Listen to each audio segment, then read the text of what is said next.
పితా పుత్ర పవిత్రాత్మ నామమున ఆమెన్. శుభోదయం. ఈరోజు దేవుని వాగ్దానము, మీరు అంతరింగక స్థిరత్వమును పొందుటకై ఆయన మహిమైశ్వర్యము నుండి మీకు ఆయన ఆత్మ ద్వారా శక్తిని ప్రసాదించమని దేవుని అర్థించుచున్నాను. పౌలు ఎఫెసీయులకు రాసిన లేఖ 3వ అధ్యాయం 16వ వచనం. క్రీస్తు ప్రభునందు మన విశ్వాసాన్ని ప్రకటిద్దాం. యేసువా, మీ మరణమును ప్రకటించదము, మీ ఉత్థానమును చాటుదము, మీరు మరలా వచ్చు వరకు వేచియుందుము. త్రిత్వైక సర్వేశ్వరుడు మనకు చేసిన సకల మేళ్లకు వారికి వందనములు అర్పిద్దాం. తండ్రి దేవా, మీకే స్తుతి ఘన మహిమ. యేసుదేవా, మీకే స్తుతి ఘన మహిమ. ఆత్మదేవా, మీకే స్తుతి ఘన మహిమ. త్రియేక దేవా, మీకే స్తుతి ఘన మహిమ. ఈరోజు దేవుని వాక్యాన్ని చదువుకుందాం. మత్తయి సువార్త 9వ అధ్యాయం వచనములు 27 నుండి 31 వరకు. అంతట యేసు ఆ ప్రాంతమును వీడిపోచుండగా ఇద్దరు గ్రుడ్డివారు ఆయనను వెంబడించి, దావీదు కుమారా, మమ్ము కరుణింపుము అని మొరపెట్టుకొనిరి. యేసు ఇంట ప్రవేశించినప్పుడు ఆ గ్రుడ్డివారు ఆయన వద్దకు వచ్చిరి. అప్పుడు యేసు వారిని, నేను ఈ పని చేయగలనని మీరు విశ్వసించుచున్నారా అని ప్రశ్నింపగా, వారు అవును ప్రభు అని పలికిరి. అంతటా ఆయన వారి నేత్రములను తాకి, మీరు విశ్వసించినట్లు జరుగునుగాక అని పలికెను. వెంటనే వారు దృష్టిని పొందిరి.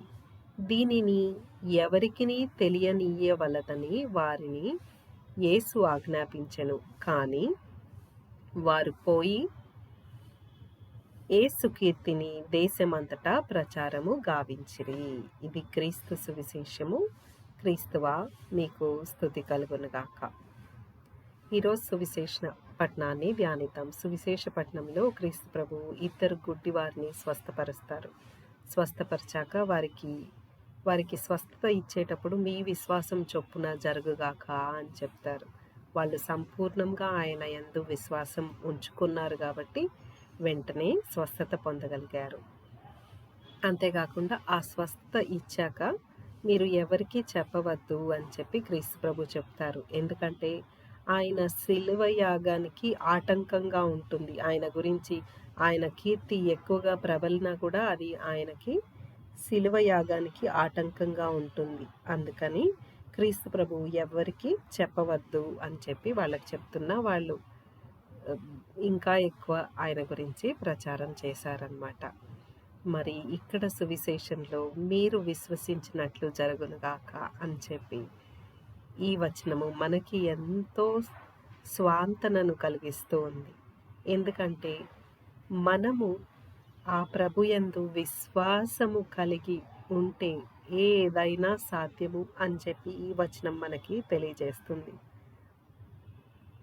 అందువలననే ఏది మనకి ఏ అవసరం ఉన్నా ఆయన తట్టు విశ్వాసం కలిగి అడగాలి.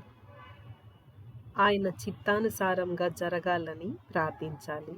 మరి మనము ఆయన యందు విశ్వాసం కలిగి ఉన్నామా, ఆయన చిత్తం జరగాలని ప్రార్థిస్తున్నామా అనేది పరిశీలించుకుందాం.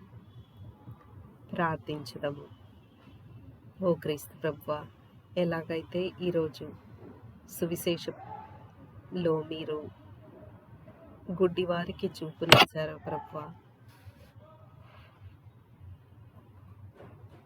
మా కుటుంబాల్లో కూడా మా సంఘాల్లో కూడా మీరు ఎన్నో మార్లు మేము మీ యందు విశ్వాసం ఉంచితే ఎన్నో అద్భుతాలు మా జీవితాల్లో చేశారు ప్రభువా. మేము ఈరోజు జీవించి ఉండటమే అది ఒక అద్భుతం ప్రభువా. మీరు మాకు చేసిన సకల మేళ్లకు, చేసిన సకల అద్భుతాలకు మీకు వేలాది స్తోత్రములు ప్రభువా. పరిశుద్ధుడా, ముఖ్యంగా మొదటి శుక్రవార దినము యేసు యొక్క పరిశుద్ధ దివ్య హృదయానికి సమర్పించే దినము ప్రభువా. ఈ దినాన మేము మళ్ళీ మీరు చేసిన శిలువ యాగాన్ని గురించి ధ్యానిస్తూ ఉన్నామయ్యా. మా కొరకు ఈ తుచ్చమైన అయోగ్యులమైన మా కొరకు ప్రభువా మీరు ఎన్నో దెబ్బలు పొందారు ప్రభువా, ఎన్నో అవమానాలు పొందారు ప్రభువా. సిలువ యాగాన్ని సల్పి ప్రభువా మా కొరకు మీ ప్రాణాన్ని పెట్టారు, మీ రక్తాన్ని దారపోశారు ప్రభువా. ఓ యేసుక్రీస్తు ప్రభువా మీకే వేలాది స్తోత్రములు ప్రభువా. తండ్రి దేవా మీకే వందనమయ్యా. మీరు లోకాన్ని ఎంతగానో ప్రేమించి మీ ఏకైక కుమారుని మా కొరకు ప్రసాదించారు. వందనమయ్యా. ఓ యేసుక్రీస్తు ప్రభువా మీ మరణానంతరము జ్ఞానముతో జీవించటానికి మీ పవిత్రాత్మ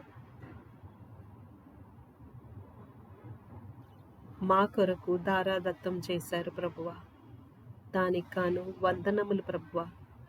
మీ పవిత్రాత్మ శక్తితో మేము ఎల్లప్పుడూ నింపబడి నడపబడే కృపని మాకు అనుగ్రహాన్ని దయచేయండి ప్రభువా.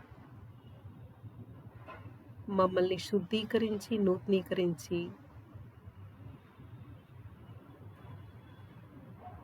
మీకు యోగ్యులుగా మమ్మల్ని మలచి మార్చమని మిమ్మల్ని ప్రార్థిస్తున్నాం ప్రభువా. ఈ నిరీక్షణ కాలంలో ప్రభువా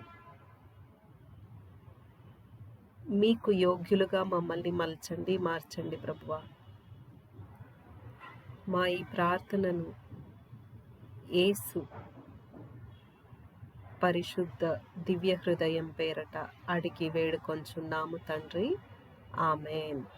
Sacred Heart of Jesus, have mercy on us, O Lord.